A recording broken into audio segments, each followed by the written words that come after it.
goes to do with, it's the knowledge of the other person. So when the counsellor saw me and saw my parents, what they assumed was going on was some sort of attachment disorder. I reread the document, the diagnosis was not really concrete, but just more worrying about how my parents were as people and as human beings. And at the end of that document was thinking about getting social services involved, which of course would have been extremely upsetting and dangerous, because it would have then impacted on my home life. It would have impacted on my parents' sense of what parenthood is, what am I doing wrong, why is Paul like this, etc., etc. Luckily, it didn't go into those domains. And when I started employment, that was in 2002, and I've continued to be in employment.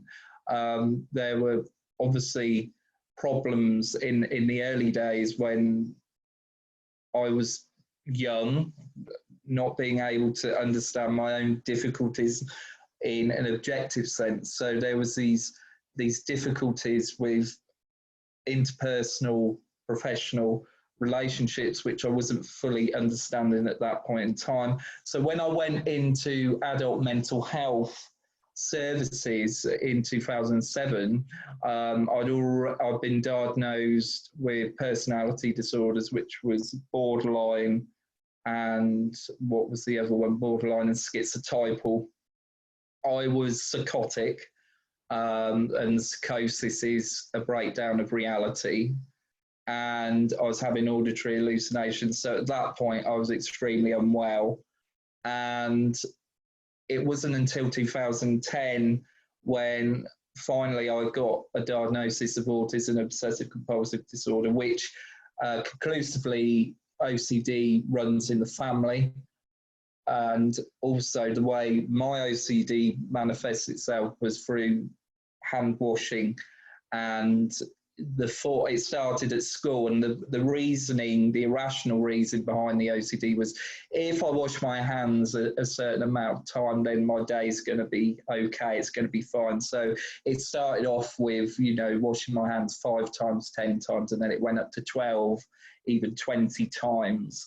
And to the point where, students and teachers were wondering where I was, because I was constantly going through this obsessive compulsive loop, which was debilitating and exhausting. If you can imagine being in front of a basin with the irrational idea that if this basin is going to save me from all the ills and all the trauma, you can imagine how it became irrationally important for me to actually do this procedure, this ritual in front of the basin, and using the water and counting as a way of counteracting the thoughts and the difficulties within my head. And just as an additional point, obsessive compulsive disorder not only gets mixed up with autism, and it also, I think, partly is to do with the fact that there's about a 30%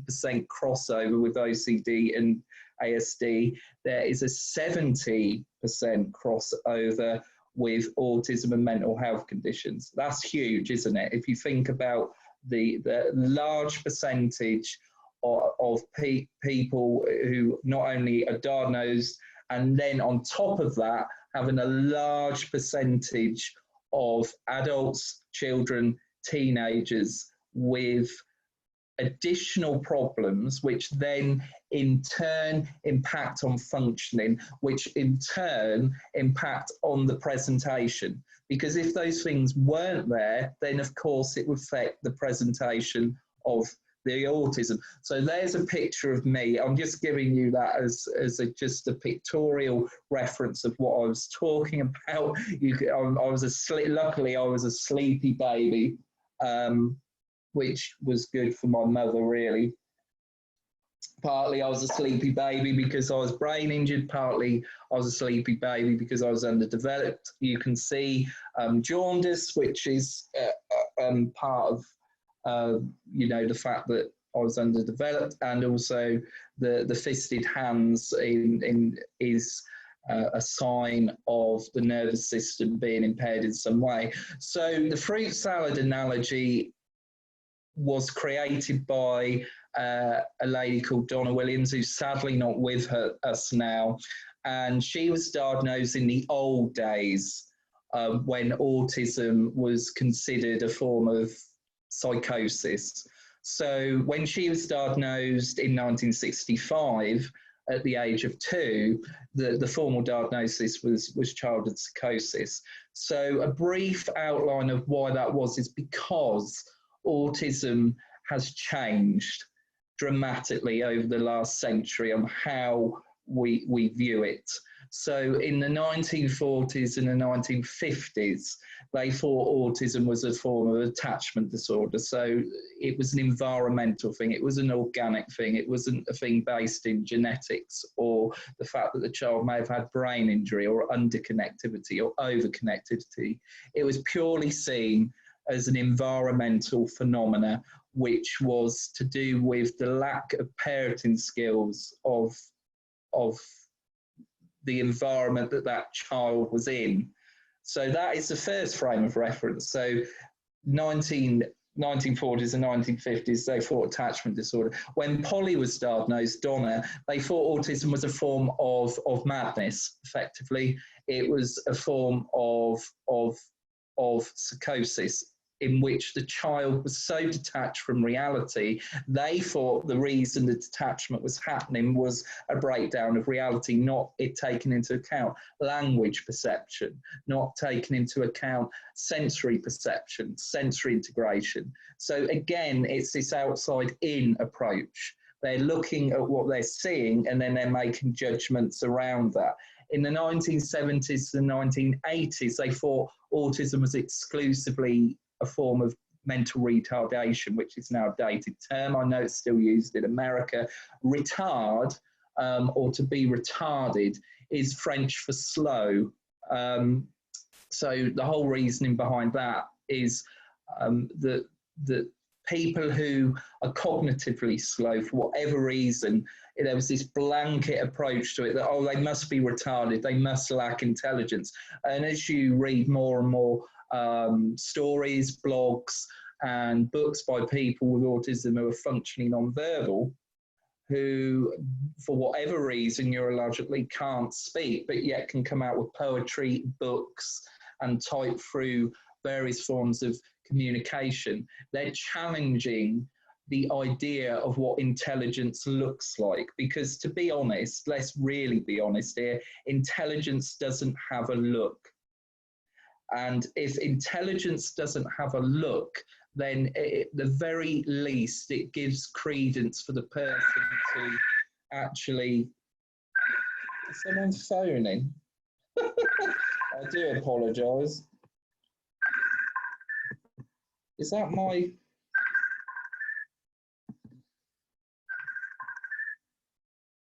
Well, it's some random person phoning me on Facebook. That's great, isn't it?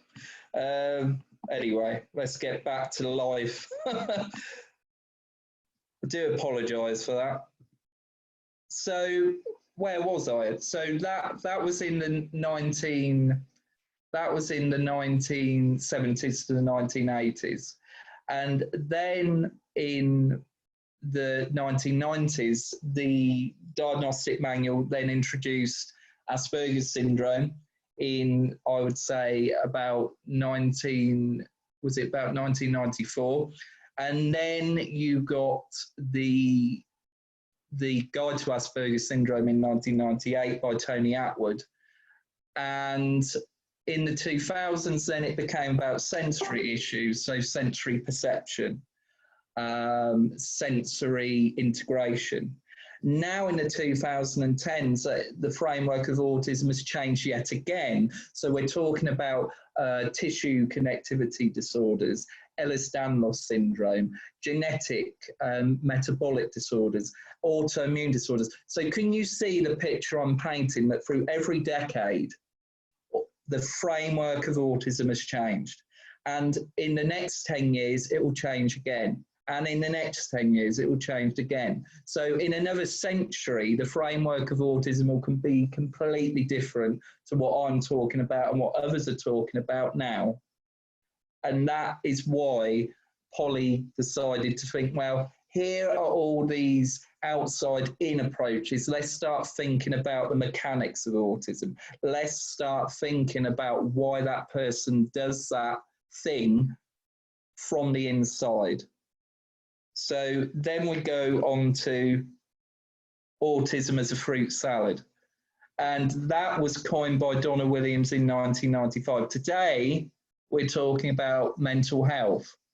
So I'm just going to briefly go through this. So autism can be, to varying degrees, challenges in information processing, to varying degrees, sensory processing, integration to various degrees, mental health conditions, which we're talking about today, differences in degrees, personality types, which temper your mood, your perception of the world, how you learn, physical and genetic factors. You could have other syndromes as a part of your autism fruit salad, such as Fragile X, Williams syndrome, Turner syndrome. You could have genetic things that run hereditary in someone's family. You can have motor planning issues, fine and gross. You can have sensory perceptual issues where the person doesn't recognize people by their faces. The person doesn't recognize objects through seeing them. The person doesn't recognize their own body in time and space. That person doesn't recognize the fact that they've been in that place before. Perception, environmental factors. Is the person's autism being pandered to? Is the person's autism not being acknowledged? Is the person's learning style not being catered for? Have they got additional factors such as exposure anxiety, where awareness of self is so crippling that they shut down? Is it the fact that one is not looking at dietary disabilities, or the fact that the person has become so grossly codependent with their carer that that is being called the autism?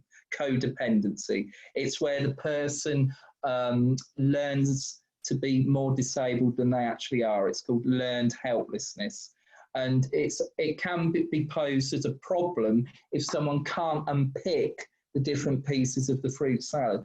Can it be to do with communication factors? The fact that some people with autism just go on and on and on and you can't get them to stop. Logorrhea. Is it the fact that they've got problems similar to people with cerebral palsy? The fact, and this is what I had when I was younger, oral apraxia. So all the speech organs didn't connect with the words up here. So there's a level of disconnectivity. Is it the fact that someone's so aphasic that they only get about 10% of meaning of what people are saying and they're profoundly meaning deaf? So then they presume to be unintelligent, and then they presume to be retarded. Is it about identity, the fact that their gender doesn't fit their sex? Is it to do with the fact that they have adjustment issues going into different environments? Do you see the picture I'm painting here? The picture I'm painting is, when you look at autism, look at it as a fruit salad, a clustering of different conditions, a stacking that is specific to the person you're working with. And that is why she's completely changed my view on autism on a personal and professional level. When I see someone with autism in a professional capacity, it's always as a novice, always as a novice. I can have all the information that I've got from prior people, but it's about being open-minded, sitting down with that person and learning about their fruit salad. So then we go on to the mental health aspects, and here they are. So with all those other factors, what can temper someone's mental health to the point where it's having a great impact on their functioning? So let's start off with mood disorders. So mood disorders can be intermittent and explosive. So I work with a young man who will all of a sudden just have this intermittent, explosive behavior that just comes out of nowhere. You can get some people who have emotional dysregulation. That affects about 60% of people on the autism spectrum. And if someone's got alexithymia, which is no words for emotions, alexithymia affects about 80% of people with autism.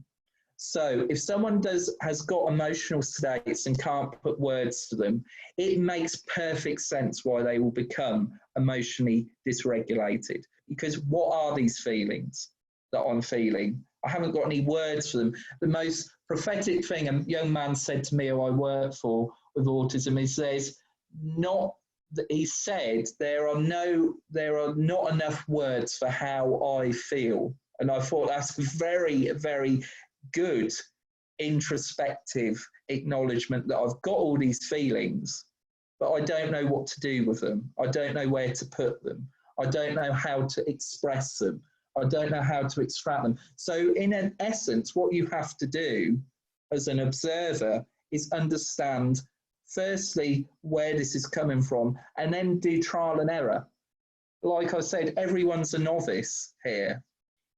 So trial and error is so important, and don't fear doing things that are a bit odd or a bit abstract or a bit outside the box. Some people with autism have anxiety disorders of varying degrees. Some people have social anxiety. That is an autism, but it can ride along with one's autism. And social anxiety can be about overthinking, overanalyzing how I act, how I think, and what I do in social environments. And that can lead to things secondary such as catastrophizing. And has anybody heard of analysis paralysis, where you get crippled by actually just thinking of too many variables that have no outcome? So that could be another reason. OCD, I've mentioned. Exposure anxiety, here's one. Exposure anxiety is the inability to be comfortable with one's own self-awareness. And I'm sure people are familiar with PDA, pathological demand avoidance syndrome. It's got a similar profile to that. And what that can lead to is problems with actually opening up because you're having to deal with retaliation diversion responses. So if someone makes you aware of yourself, you retaliate on an unconscious level. So your nervous system is constantly being fired up. Imagine it like that. So some people can go through bouts of elective mutism or selective mutism. Some people can swear and use obscenities to create distance because you've made them aware of yourself. Some go into echolalic litanies that go nowhere because you're hiding from yourself. Some people actually will get violent and attack because it's a form of defense. You've made me aware of myself. It's uncomfortable. You've made my nervous system get heightened, so I'm going to get this pain away. Does that make sense, what I've just said? So what you do is you focus on the object, not the person. So for people with exposure anxiety and PDA, I can give you a perfect example. I was working with a young man with classic autism and PDA, and they were trying to get him to cook. And of course, it was very direct, something he struggled with. So what I've thought about is, what does he like? What doesn't he like? And you cater your verborosity to the profile. Because if you get it wrong, then you don't get the result. And that person feels invalidated.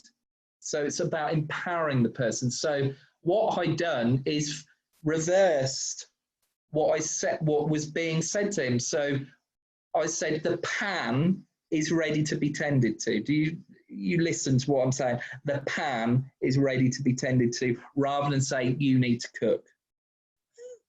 So what you're doing in that sense is you're thinking about him, thinking about how he accesses information. Do you think he cooked? Once I said that, yes, because I'm doing two things. I'm acknowledging how he takes in information, and I'm empowering him to actually feel like he can do something. Another thing he got stuck on was going on different textures of ground, different thresholds. So, for example, going from the road to the house.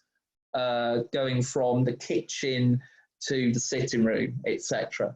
And what I'd done is I put on this very stupid persona, but it was from things he liked on Disney, which was this sort of waiter. And I said, the road is ready to be walked on. And he walked across the road. So what you're doing is you're freeing up his nervous system so he can access the information without his nervous system being triggered. Does that make sense, what I've just said? So it's about acknowledging not only the condition, but actually going further than that and actually thinking about how am I going to empower this young person, this teenager, this adult, to be the best version of themselves, to be the person they want to be rather than the person they've told they've had to be. How many people in life are doing that in general anyway? How many people are truly connected with themselves? How many people have got to the top of the totem of they actually are not in dissonance between actual self and perceived self? So actual self is you connected with who you really are. Perceived self is all about confabulation, environmental factors that you've been told you need to be like this. So naturally what you do is you work on that precedent of cladding, which then creates distortions in self because you're acting on a disconnect. I don't fully connect with why I'm doing this, but the fact that I've been told it's right is enough. And that can then cause in the general population problems with actually understanding and being connected to oneself, which I just don't think is restricted to autism.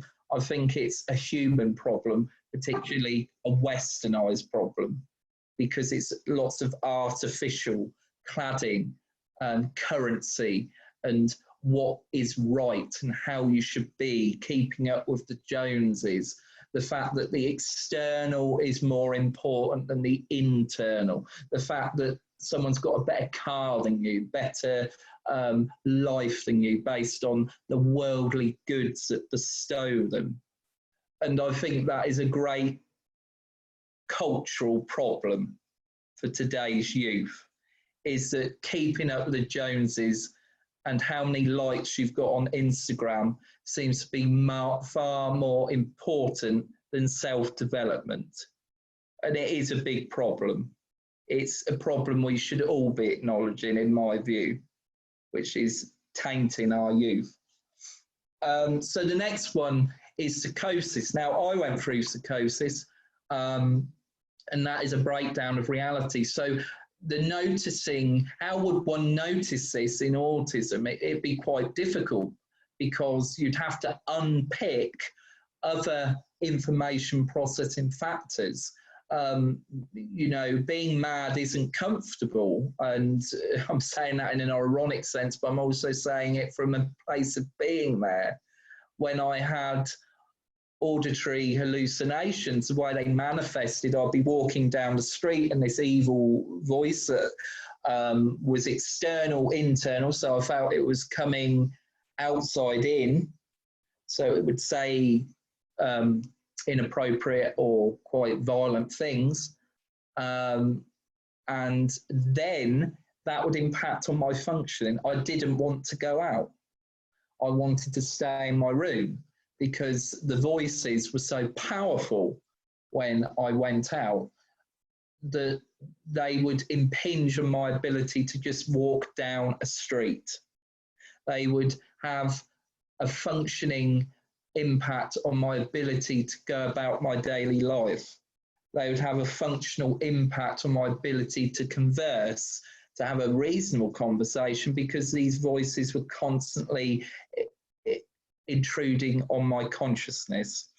So you can see how you have to carefully unpick it and be quite careful, but also be quite vigilant and be pragmatic and empathic. I think empathy is the name of the game here. You have to have an empathic soul to be able to be mindful of how your actions affect another person.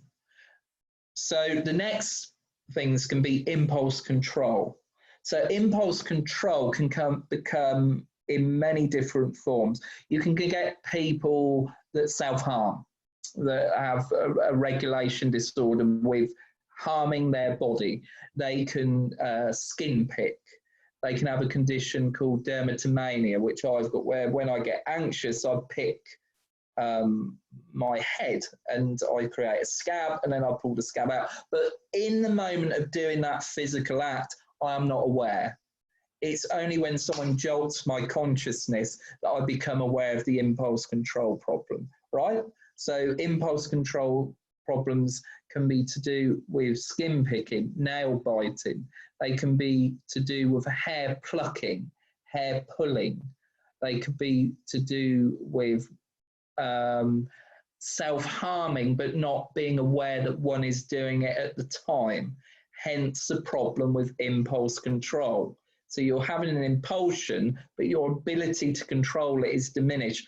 I remember a friend of mine on the spectrum who's functionally non-verbal. She went to the dentist and had to have some sort of procedure, an operation. And the dentist was absolutely shocked because impulse runs on the unconscious, right? It's not a conscious thing. And he said to her, he said, Sydney, while I was doing the procedure, your hands went up into your head and you started twirling. So a conscious mind had been switched off, but her unconscious mind was still working. And one of the problems she has, because she has this beautiful long hair, she twirls. And she twirls so hard that it becomes dreaded and knotted. So you can see how the conscious and the unconscious mind are working. Can you see what I'm saying here? That some things that get called the autism aren't the autism. And that's just as important as what is a part of one's autism.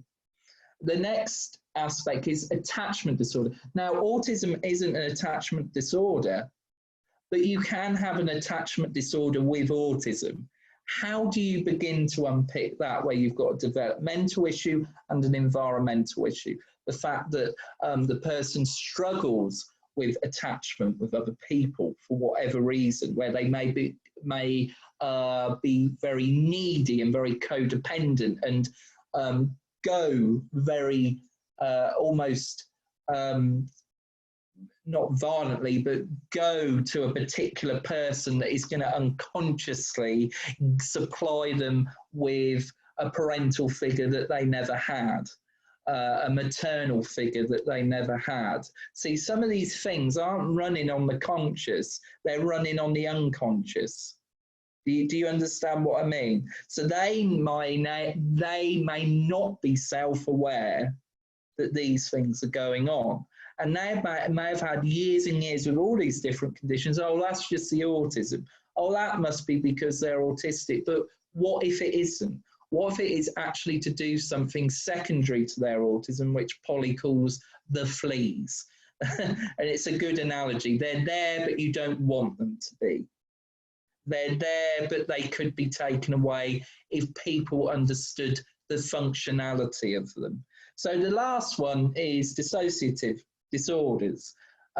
Normal forms of dissociation are daydreaming. I'm sure that everyone listening has daydreamed in their life.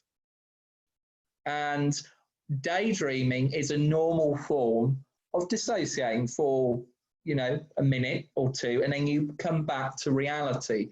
Up until the ages of about 5 years old, children dissociate. It's called creating an imagination. And I don't know if anybody can remember being an infant in school at that young age, where you're in the playground and you start building up fantasy worlds. It's the beginning of what some developmentally call imagination. So when dissociation becomes a disorder is when it's used in a way to cope with an environment that is traumatic. And for me, this is personal to me, is when I didn't have functional speech, and when without my tints, everything was fragmented and I didn't see faces and people were just pieces of things, and my whole visual environment was completely distorted. And people used to make soundscapes to one another that didn't correlate with interpretive language. One of the best things I could do in a classroom was dissociate, because it took me out of that environment while physically still being there. And it's an interesting observational fact that the higher levels of language processing disorder, the higher levels potentially of dissociation, because this is personal to me. It's not what others would think about language, but I was certainly traumatized by language when I was very young, and it wasn't through any intention of my classmates, my peers, or my teachers. It was just that was the way it was. So you can have depersonalization, where you dissociate from yourself for however long. It can be minutes, hours, days. You can have derealization, where you dissociate from your environment. And then you can go into more complex things like dissociative identity disorder and post-traumatic stress disorder. So as you can see, what I've done is tried to break down those facets of mental health conditions. What else can cause these conditions? Well, there can be a genetic history. There can be genetics involved with some of these conditions. There can be environmental factors, self-awareness, personality types. For example, I'm a very idiosyncratic person. So what does that mean? That means that I dance the beat of my own drum. I don't conform to cultural norms. And I have a way of thinking which is not mainstream, so non-linear. And I'm quite a solitary person as well. So lockdown hasn't affected me as much, because I don't need that level of connection that some other people need. Now, that doesn't mean I don't need connection at all.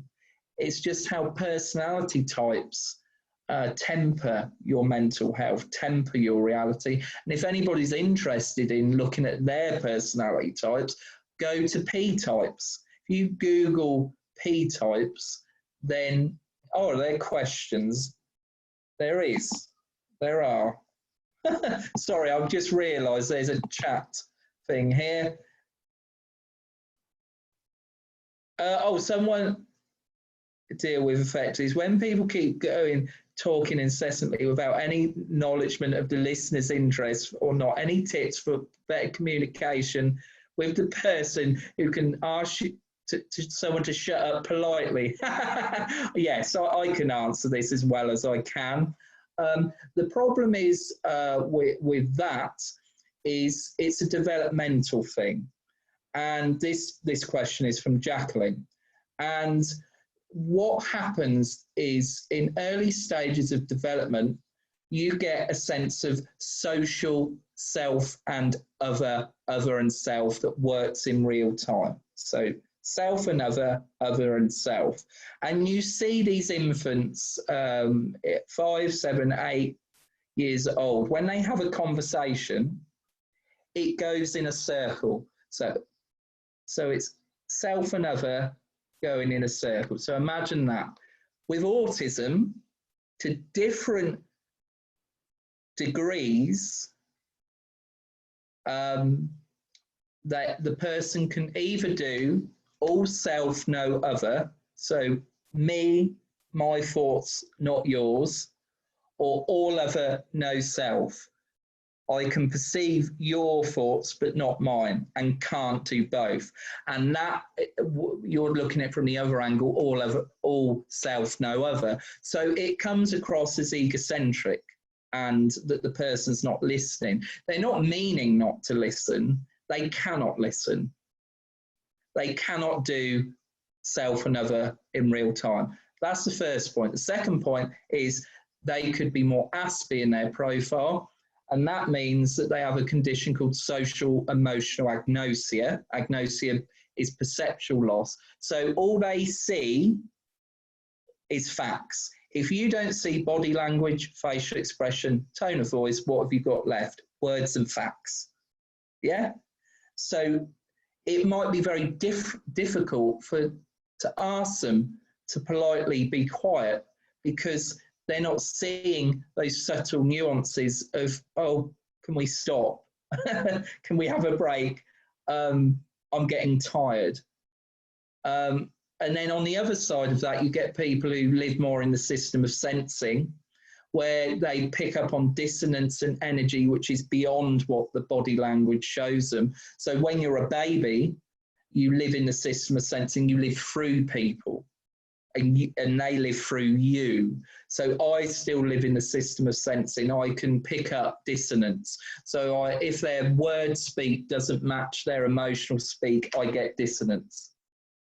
And I either switch off from those people or try to help them. So I've got a different sort of problem. I see and feel far too much beyond what is physically being presented, which causes me great discomfort at times, but also great awareness of how people function, because I'm picking up on their unconscious, whereas you get the more literal, logical thinkers who don't pick up sometimes on those subtle nuances. There's a question from Carol. My question is, how would you suggest a parent carer could support their young person to re-engage in society after this period of lockdown? What I would say is, I think firstly, and this sounds a bit of a long shot, but I think society needs to change first. I think after this lockdown, things in society, the currency, the way we treat people, the way we operate around people, the things that we value, I would like to hope would actually change well enough for all people to come back into society with a new lens and a new awareness of what is really important, what is really socially connecting. I think we need to do away with this celebrity culture and this fallacy that the way in which you are bettered is by the things and objects around you, rather than the way in which one is truly bettered is to go in a journey to the interior, which is quite uncomfortable for some people. But I think support in a general sense will be understanding that person's fruit salad, firstly and foremostly, understanding the mechanics of the fruit salad, understanding what is relevant and what is irrelevant, understanding how they take in information, so the ability to mentalize. Do you understand what I mean by that? So how do you build up your inner world? Everybody has an inner world, and it's understanding how that person ingests and takes in information. So that, I hope I've answered that second question as best I can.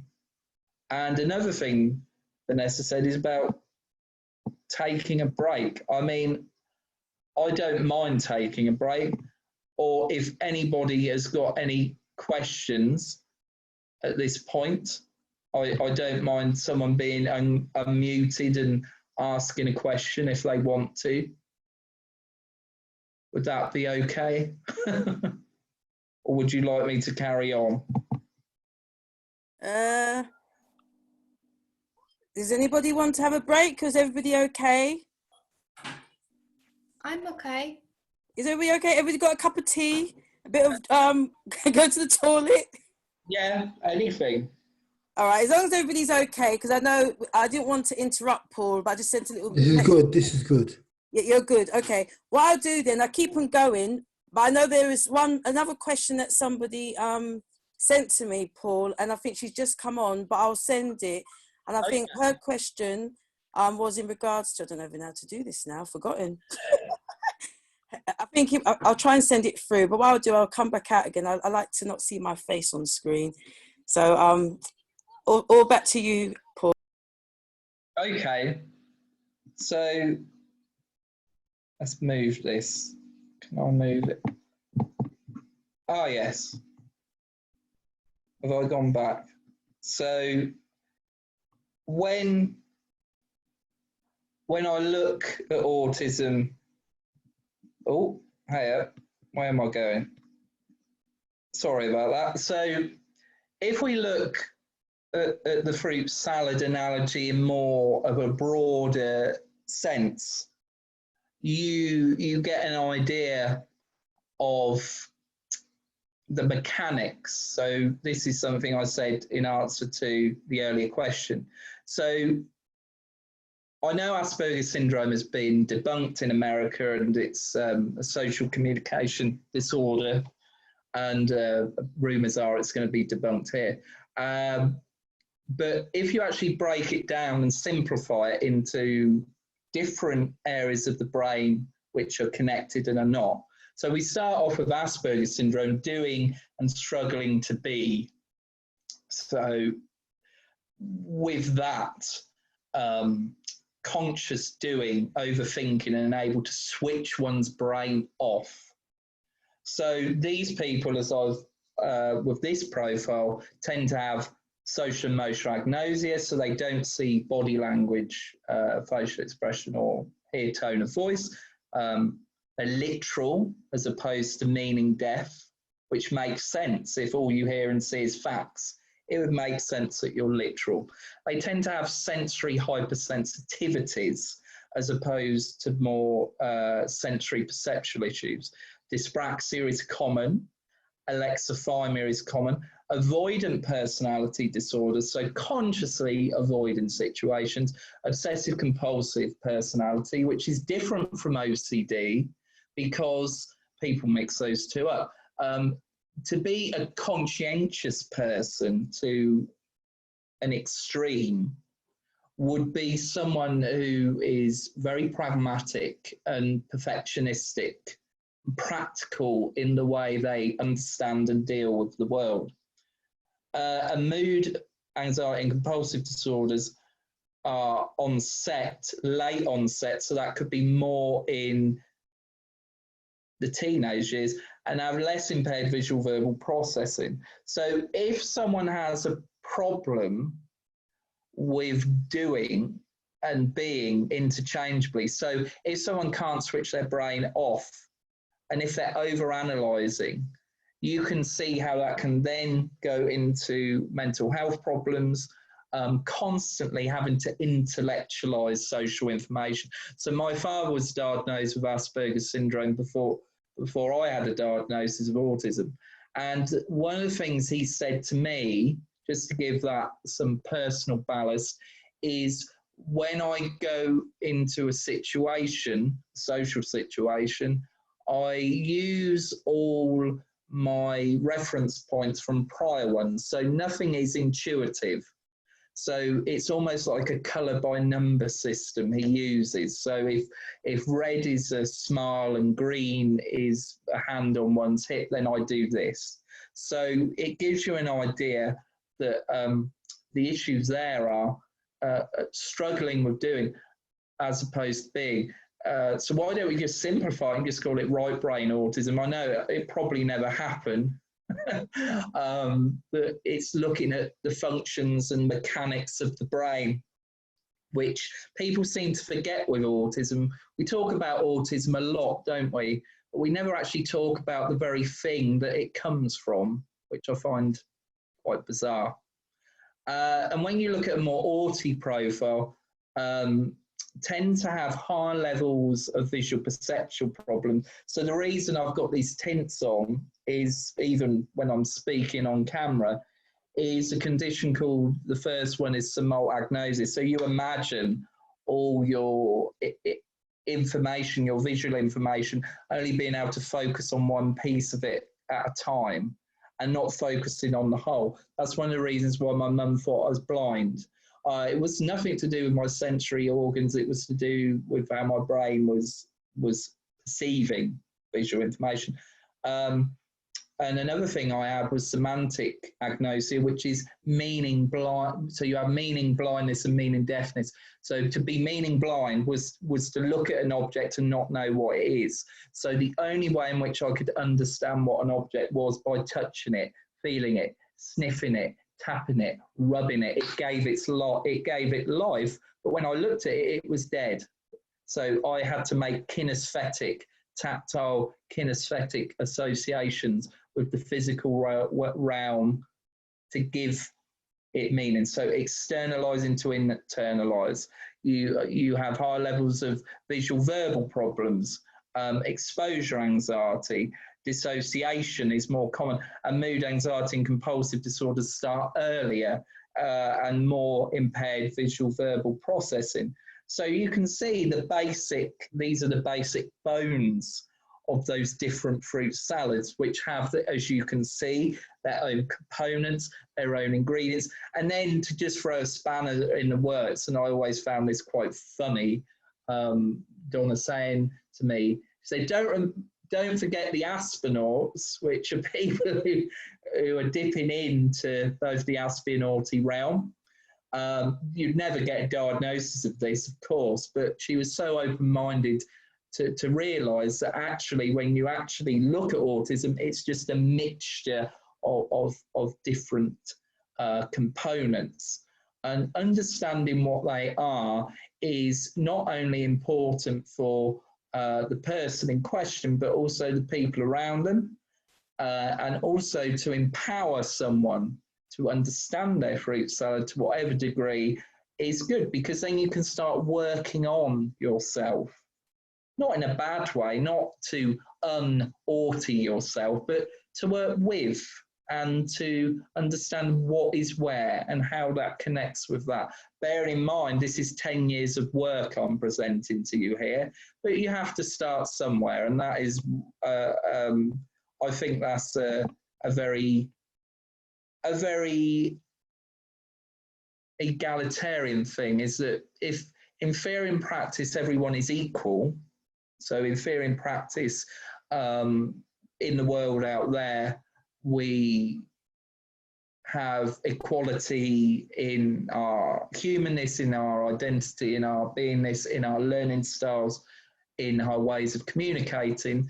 Wouldn't it be nice if that could happen at a grander level? So you get in communities, but what if we done it on a far more vast and global level? I'd say about 95% of world's ills would be eradicated overnight if people were far more empathic and far more egalitarian in their approach. That it doesn't matter if I don't agree with you, but I still value you as a person. If people were far more invested in speaking to listen rather than to just give one a reply, I think it runs far deeper than me just giving you a presentation about autism. It's about how society is in general, how society operates on a larger scale with people. And just as a moment of self-reflection, what model are you giving to the people with autism you're working with? How are they viewing you as a model to the outside world? And one of the best things you can be is you can be empathic, but you can also be objective and have humility and have, at the very least, give the person with autism a ballast or a prop to actually build themselves around, which is full of those balanced and objective ways of being around people.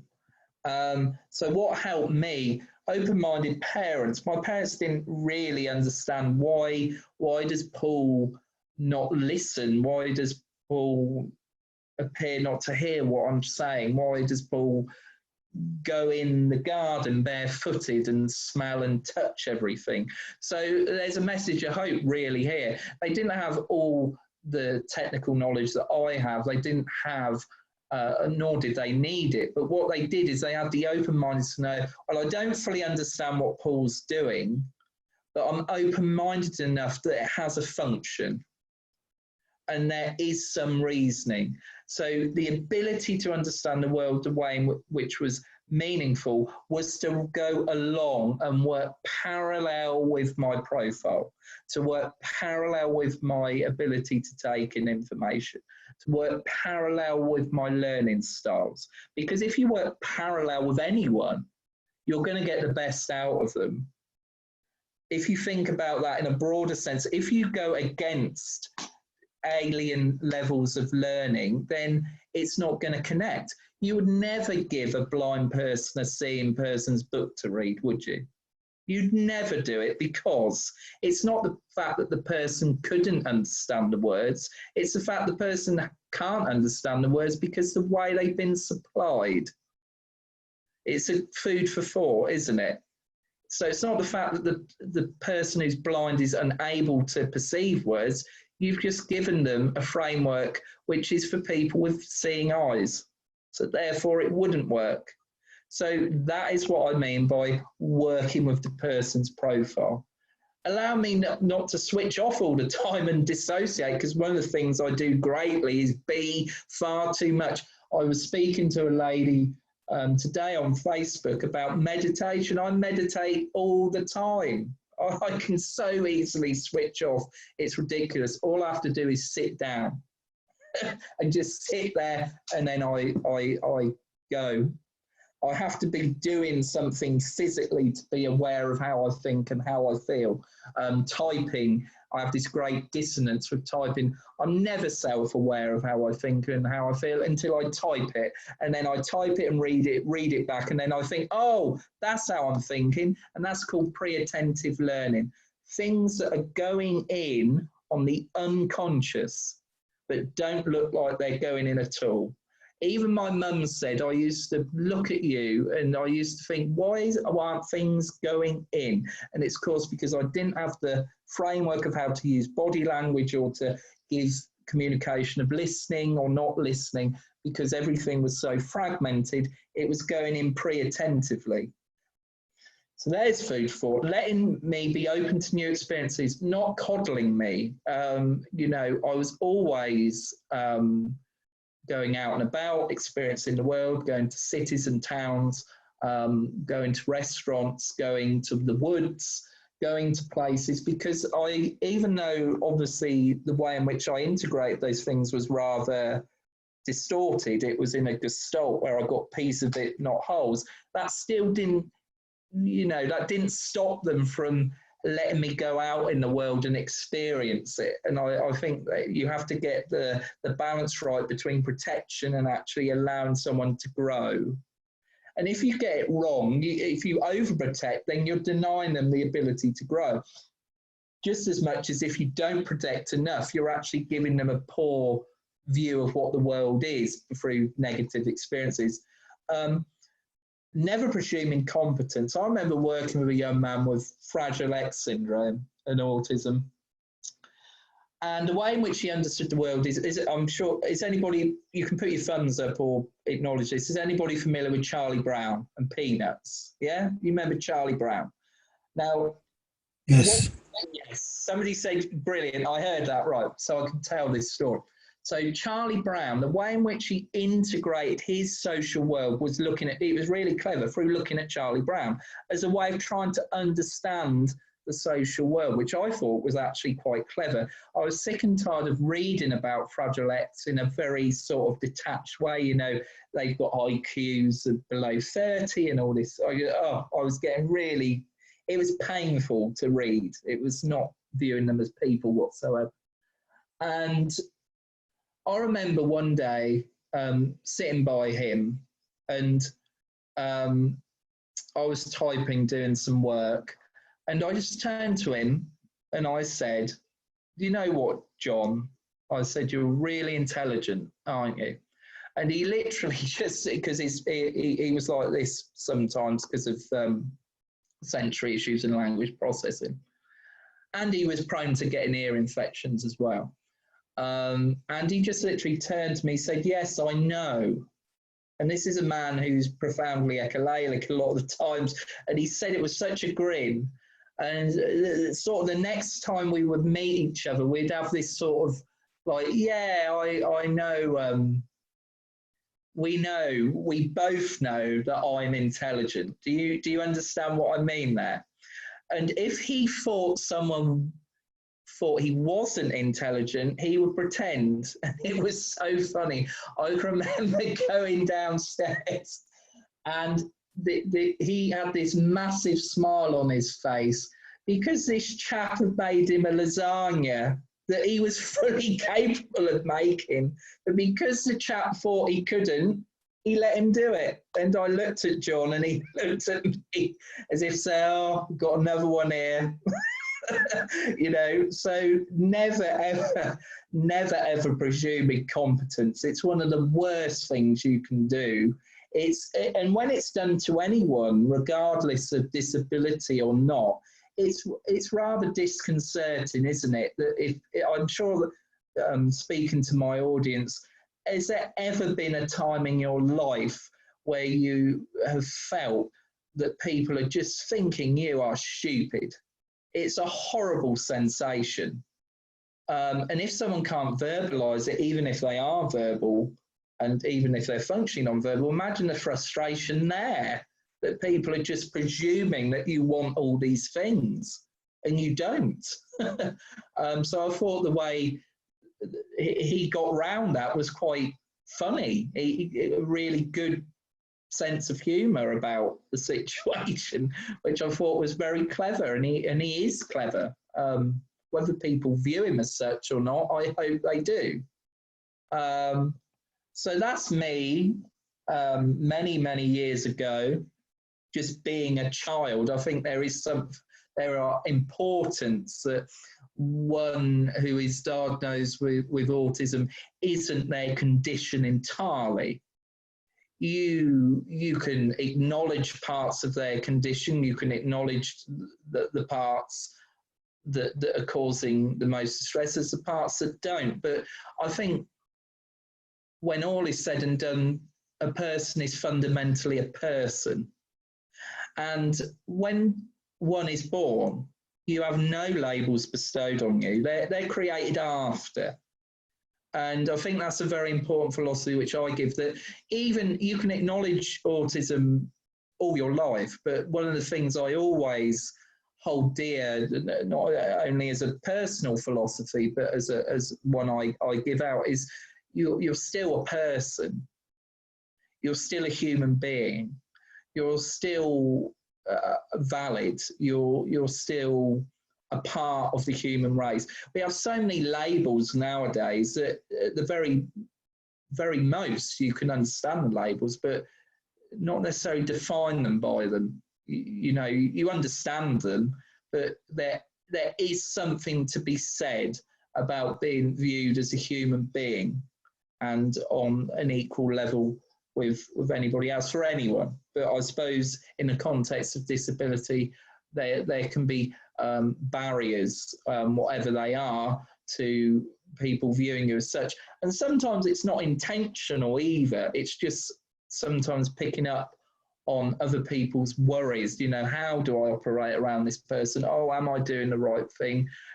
Sometimes it's just nice to just take a step back and think, oh, you know, let's just calm down and just allow yourself to breathe and be rational, which I think is important. And those are my parents. That's just, you know, to give you some idea. And I think to finish off here, until we go on to questions, because I believe it's 35 minutes past 3. The way this is personal to me, you don't have to agree with it. I see Paul as me first. First and foremost, it's Paul the person, and personality traits and profiles that are in all human beings. Listen, there's 7 billion people on this planet. We can't all think and act the same, and that's just the the fruit salad of humanness. It's different for each person. My likes and dislikes don't have to be to do with autism. They don't have to be pathologized. They don't have to be put in a manual. You know, I can freely say I don't like a chocolate cake without a thesis being wrote about it. I can just say I don't like chocolate cake. Autism and my person had run along together, but I certainly don't see autism as all of me. It's part of the tapestry which makes me, but there's so much more to human beings than one word, isn't there? If you broaden that out, can any human being be defined by one word? I don't think so. I think human beings, rightly or wrongly, are far more complex and beautiful than that.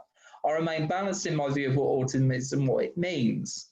And those are my books. Now, I can share information with Vanessa separately with links to these books are on Amazon. And I've also created a fruit salad PowerPoint, which goes in far more detail than I've done today about the different pieces in different areas. So I hope you've enjoyed this. I find it an interesting way of working this Zoom, but it seems to be working very well. I've done it before. Thank you very much for listening, and I'll hand over to Vanessa to moderate any. Thank you, Paul. I'll try. 1 minute. Hi, everybody. Forgive me for the background because I've got my daughter in the background having a bit of a meltdown. Is anybody want to ask any questions?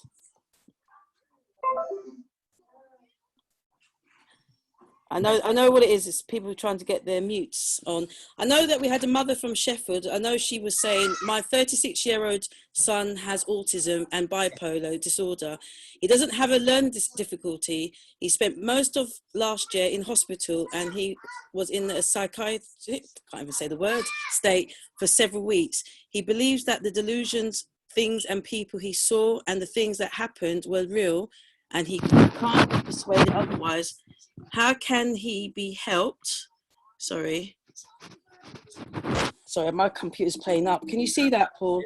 How can he be helped to come to terms with and recover from what he believes happened? And they live in Sheffield. Goodness me, that certainly sounds very complex. Of course, some auditory and visual hallucinations can be so vivid to the point where you cannot differentiate them from reality. So how the person hears them, sees them, feels them is so real that actually to be able to unpick, it gives an idea, actually, just through her question, of how powerful psychosis can be and how powerful visual hallucinations can be. I can remember my late nan having them just through UTIs, and I remember she phoned us up one evening because she used to live up there, which was a minute away, and she phoned up in a terrible state saying, you know, my bed's on fire, because the vividness, because what it's affecting, just to give some neurological basis to her question, what's affecting, if you look at the occipital lobes, they're the back of your brain which control visual input, so understanding, seeing, pictures, images. And if I would be interested to ask if they'd done a CT scan on him to actually see which parts of the brain are firing up when he's seeing these images and when he's hearing things, because to unpick that is, again, to understand his autism, how he mentalizes. So how will he understand they're not real? How does he understand the information firstly and foremostly? How does he mentalize? What is his learning styles? What's his history? So has he had a history of psychosis before? And I mean, I am going to say this because I've had 2 friends on the spectrum, 3 friends on the spectrum who've sadly been in psychiatric care. And the final question would be, were they treating him properly? Were they acknowledging his autism? Because I've heard some stories which sadly present as otherwise, where they were, I mean, I'm not going to name the individual, but for purposes of, just safeguarding. But the psychiatrist said, why don't you look at me when I'm speaking to you? And if you've got social emotional agnosia or face blindness, the last place you're going to look is someone's eyes. But he thought it was a psychiatric problem, why he wasn't looking at him, not a perceptual one, not one that do you understand what I'm trying to say here? So if they're solely going to look at it through the lens of psychiatry, then they're going to miss other points. I mean, this young man was was forced injection. I mean, it was like something out of One Flew Over the Cuckoo's Nest. It was horrible to listen to. And it really does worry me about how the people this young man, what happened to him afterwards is he struggled to get his head around what happened to him in that hospital.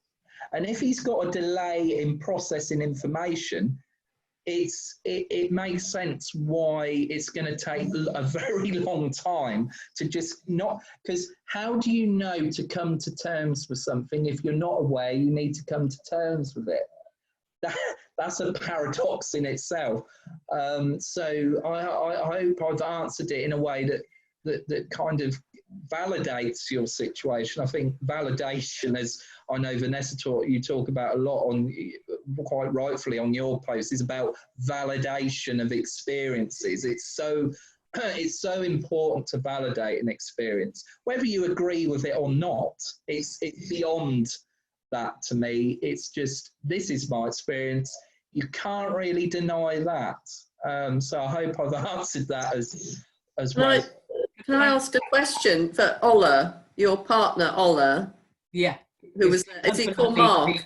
Yeah, he's just gone to the meeting. I just wanted to say something about it just seems to relate to what your partner was talking about. Yeah, I mean, I've been involved with the Hearing Voices movement for over 30 years as well. So I think there's something about helping people and supporting people to find meaning in that experience, because there is a meaning. So even this idea of unreality, well, it is somebody's reality when they're experiencing it. Absolutely. So yeah. I think there's a whole lot. I mean, I've been recently, well, a while ago, because of some issues my daughter had, is looking at some of the research around autism and hearing voices, and try and think about, is that if it's a sensory perception thing that's going on as well. So my daughter would say things like she could hear the pylon screaming and think, well, that makes sense, you probably can. Rather than say, well, no, you can't, that's a bit mad. So there's a whole hearing voices approach that I think would be really helpful as a way of thinking about what that meaning is. I mean, there's loads of stuff, and what I said I would do at the end of this, Vanessa, is send some links about resources, because it's a whole way of framing that experience. So for instance, there's a thing called a Maastricht schedule, I think it's called. So what you start with is like, what are the voices saying? Yes. What sort of tone do they have? Because there'll be clues in all of this. And you know, does it remind you of anybody? Sometimes they're related to trauma, sometimes they're not. So there's a whole schedule that you can look at. It's really, really helpful in terms of thinking about what people's hearing voices experience are. And we would never, because I was very think about what you're saying, Paul, about, whether they're hallucination or delusions, the real experiences. When you talked about CT scans, when you look at people's CT scans, when they hear voices, it actually comes from the auditory part of your brain. So people are really hearing a voice, whether it's inside, outside, somebody, whatever. Let's have a look at what's the meaning of that voice experience right now. It could be a UTI, it could be a trauma, it could be to do your sensory overload in the world. So I think there's loads of research, and I've been involved in it for like 30 years. Paul's one of the sort of founder members of the sort of Hearing Voices Network for England, but it's a long standing experience of neurodiversity, saying, well, this is just how people experience the world. So there are some really good talks. There's a woman called Eleanor Longden, and I'll send it again, how she makes sense of her voice experiences. And I thought the slides that you went through, Paul, were really good about actually what's your personality type, what is it that might lead you to be more anxious about some particular aspect of life. I'll ask you a question, because I do have and it's in the fruit salad, and Polly I'm really glad you brought this up, because one of Polly's before she died, she blogged about language processing disorder and musical ear syndrome, and I have that. I've been living in like a musical iPod. You know, like an iPod where you put the iPod in, and but I've had. I'll send it to you. Actually, it's basically very much what you're saying, because her language processing was so severe in the early part of her life. Music, you know, tone, inference, intonation, frequency, almost got in first. And I spoke to, do you know what? I had a really open conversation with my staff members, and another staff member who isn't on the spectrum says, I get that too. I sort of live in an the best, it's like living in, you know, having your own iPod, but it's in your brain. Does that make sense, what I've just said? Yeah. Does it make sense? Yeah, it makes sense. Yeah, so I've had that from a very early age, and so the Hearing Voices movement started out with asking people to phone into it as a Dutch television station, of asking people who heard voices. Now, loads of people rang in, but what happened as a result of the people's trauma in psychiatry is that lots of people started to talk about their hearing voice experience that were problematic. So there's loads of people in the world who have voice hearing experiences that aren't problematic. Yes. And don't cause difficulty. Whether some people, if you look at, well, what is the distress? It talks about function. If that is stopping you from walking down the road, is it something about that you're fearful about? You know, if something's saying it's dangerous out there and you need to be scared, or something's going to get you. Yes. What's underneath that? What's the meaning in that? So there are lots of people who hear voices who don't have a problem with hearing voices, and there are lots of people who hear voices who end up in psychiatry. Not necessarily because they've got a psychiatric disorder, it's because they've got their relationship with their voices is actually problematic. I've said loads of links about this stuff anyway, so I don't want to take up all there. No, I found it fascinating, because I've got a friend on the spectrum who's a part of Pablo, Samita, and we've got similar auditory experiences. Okay. And he's done a thesis. I think I'd like to get your details on the relationship of the model of psychosis, which includes auditory hallucinations and creativity in autism. So she's kind of, I'm not surprised. Yeah, and she's an extremely creative lady, very musical, and just lovely to be around. She's amazing, just amazing personality. But yeah, I will certainly I'll share. I'll ask her first, but I'll share her information. Yeah, that sounds really good. What you? I'm going to type something in just because it's on my mind now, and I'm very compulsive. I'll put the TED Talk. That's a really good introduction to a different experience of thinking about voices. Yes. Yeah. I was just going to say I missed the question that was slightly up. I don't know who put it there, but there's another one here from Louisa. She put something like, I wonder what you think schools can do to help, or what we as parents can do to support our children's mental health in school. I mean, there's a lot to ask in a sense of what's happened in lockdown. So what would you suggest, Paul? I suggest trying to, it starts off, the question starts off about the environment first. It's about the teachers. It's about the ethos of the school. It's about who is in the class. It's about the manager. It's about the Senkos. It's about everyone. This is a collective effort. And not to sound too negative, but it sadly does sometimes just take one person. It can just take one.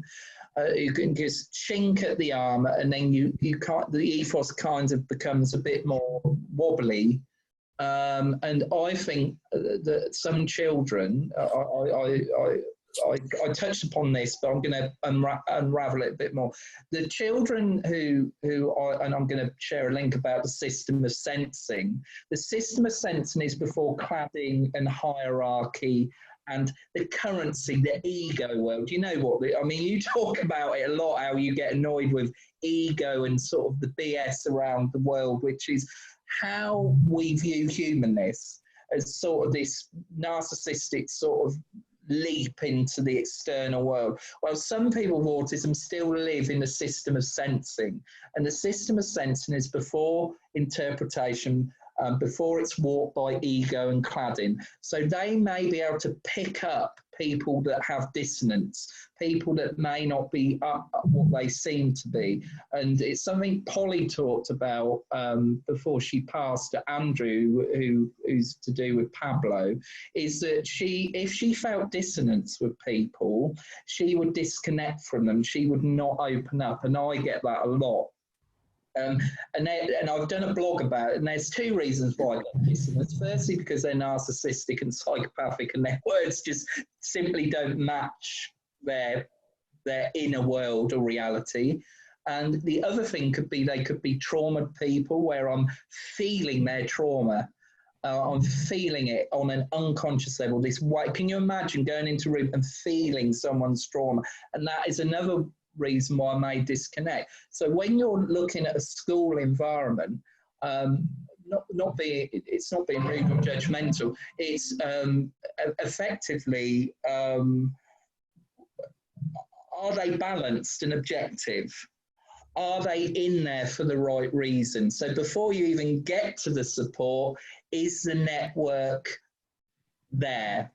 Now, if the network's there, then I would say that the model I will share stuff with Vanessa, PowerPoint. The model I've shared today is Donna's model, and until the day I go, because it's very important to me, I will share that model. Wherever I go, I will share that model.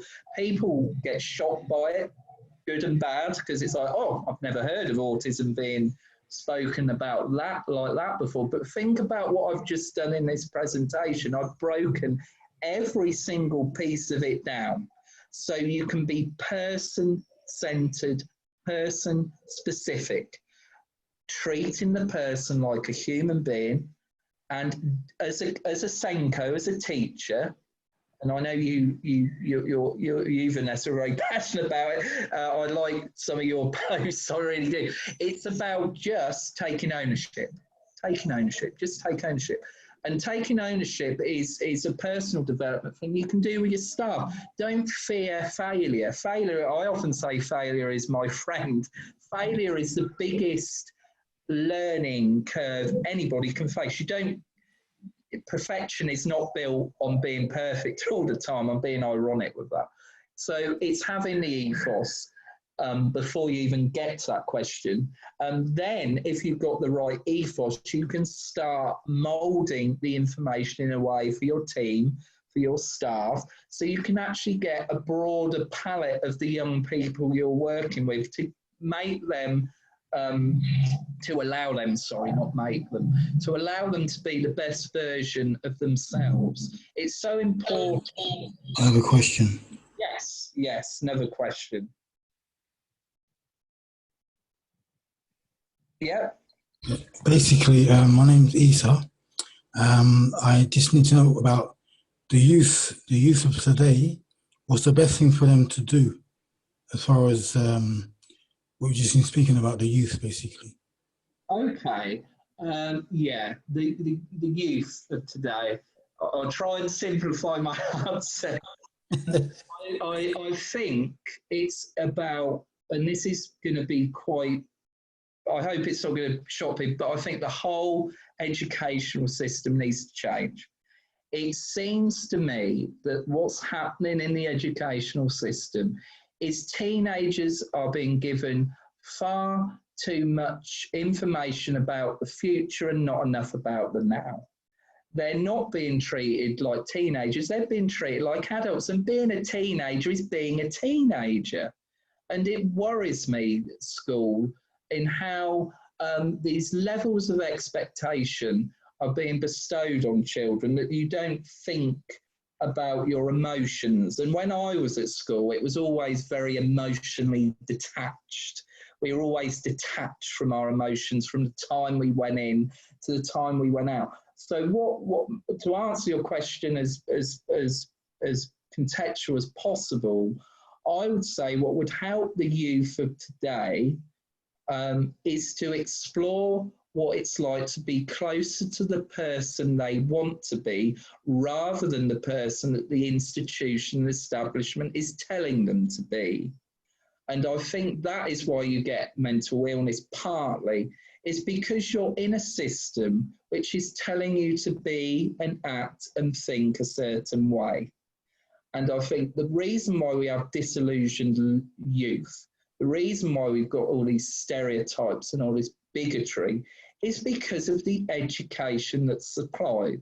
And education is just as much about evaluation of human beings, but sadly how it's used in schools nowadays and continues to be, it seems to be a prop to build up misinformation. And that is where we need a whole cultural shift in how we teach, learn, and treat teenagers with the respect they deserve. I had no respect given to me at school. I was just meant to sit down, shut up, and listen. And I'm sure a lot of people listening to me would agree with that. And my grandparents would say the same. My grandparents came from a time that if you didn't listen or perceive not to listen, you get the cane. So violence, if you don't listen, you're struck. You know, so no more. I mean, so yeah, I think there has to be a whole cultural shift in education in general, because it's all right the government saying this, that, I don't want to make it too political, but it's all right the government saying, oh, we've got this disillusioned youth and oh dear, dear, dear. No, you had a responsibility when you're a part of the sector of education to create meaningful contributions to education, not surface tick boxing. So I hope that answers your question. I'll get off my soapbox. Yes, that answers my question. I've got two more questions, Paul. Yeah. One is from Carol Haynes. She's had her hand up. I just noticed it. So, Carol? Yeah, great to have joined you. Sorry that I'm not very good at all this technology and I got to you very late. So I really would appreciate if we could have circulate the demonstration that was shown at the beginning, and also the site that Olatunde brought up. Would be great to have that link also, so that you can do some sort of catch up and someone like myself can sort of read it later and, you know, let it sink in. But thank you. This is absolutely fantastic at this time, because I'm on a network and I'm up till all hours, 3, 4, with parents of children and young people who are just breaking a lot of their stuff, you know, TVs, everything. And all the result is now to call the police. You know, they're calling the police and seeing if that can be done. But this is absolutely on point to do with the mental health, because all the orders, how we have them got in their routines, going to school. Another topic was that at the start of this, these children were allowed to go into school. But unfortunately, just at that time, the government brought out the COVID-19 information, which a GP was sending out letters to their patients and asking the carer parent of that autistic person to sign to say, do not resuscitate orders. And what happened there, the parents are now indoors, shut in, afraid of society, literally don't understand all the changes that are happening. They themselves don't have autism, but have become centralized in the home, autism world, and they shops are changing with this distancing, wearing gloves, mask, and it's very frightening for everyone. So I had asked a question, how do you feel we can actually, how are we going to help the young people, especially, who are trying to do independence, go back into society? how with all these measures in place, as we know, they do stand close to people, sometimes not being able to know their sort of where they are. And this is going to be a huge problem because people are already afraid of the 6 meters apart, and if you go near, they feel that you are contaminating. Top of that, I come from Borough of Southwark in Peckham, and you can imagine already for the black youths who are wearing masks, they're choosing some of them black masks and walking into places like banks and so on. Already in America, they are restricted, black males are restricted from wearing the mask in supermarkets because of this stigma. So we're talking about young people in school, as we were just now, and how we're going to help them in society. These are things we're going to need to pick up on, how we're going to address them and how we're going to support with already a hard reaching part of our society. Thank you. Yes. Thank you, Carol. I mean, I know we've got to finish at 4. We've got about 4 or 5 more minutes. There was one question. Thank you, Carol. That was. Thank you. I've been getting that as well. A lot of complaints now from families, confused because I know. Well, my daughter actually said that some of her friends are basically they still don't understand. They're not autistic and they're still confused because they're not reading the news. It's more Snapchat, so the wrong information is going out to a lot of the youths as well. Something that we probably can look at, another Zoom that we can do, keeping safe and do something. Maybe I can get Carol Ullerton there, get all of you guys as well, because we do need to look at how we can support the adults as well, because people always talk about the children as well, and I think it's so important now. We've got to speak for the autistic adults as well. Another one came, how do you prepare an autistic child into adulthood? That was a question that was here. They came back with 2 questions. Goodness. Oh goodness, that's a big question. It is. I sound a tad repetitive, but it is about understanding who they are, personality, information process, about building themselves up prior and allowing them to make mistakes and allowing them to errors of the world are just as important, building up a level of resilience. That's why I'm interchangeably annoyed but thankful of being in a mainstream school, because at the very most I was allowed to build up resilience because it was a sink or swim environment, and I value it really. I don't recommend it, but I value it. It does build up character and resilience. I can give another example of a man who Polly supported into employment, and this is going down the areas of 2 things. Firstly, not presuming incompetence. So she got a phone call from a man who's 17, and he was functionally non-verbal. All he could say was coffee and tea. And she would say, I'd like him to be more independent. And by the way, he eats socks. Right, so eating socks, right? So Polly said, right, he can come to one of our support groups. And because the eating of socks didn't come from something that was internal to him, it was ecopraxic. So he just copied it on a surface level. And she said, well, if he does come to this group, be aware he may start ingesting his socks. And what Polly done is, he sure enough, 5 minutes into the meeting, he started to take his shoes off and ingest the socks. And she went down to his level and she says, she was gestorial, she says, you don't need to eat socks. Eating socks is for crazy people. And although that sounds very politically incorrect, he looked at her with this realization of, what am I doing? What it done is it switched his mind around to make him self-reference. Actually, why am I eating socks? Why am I ingesting them?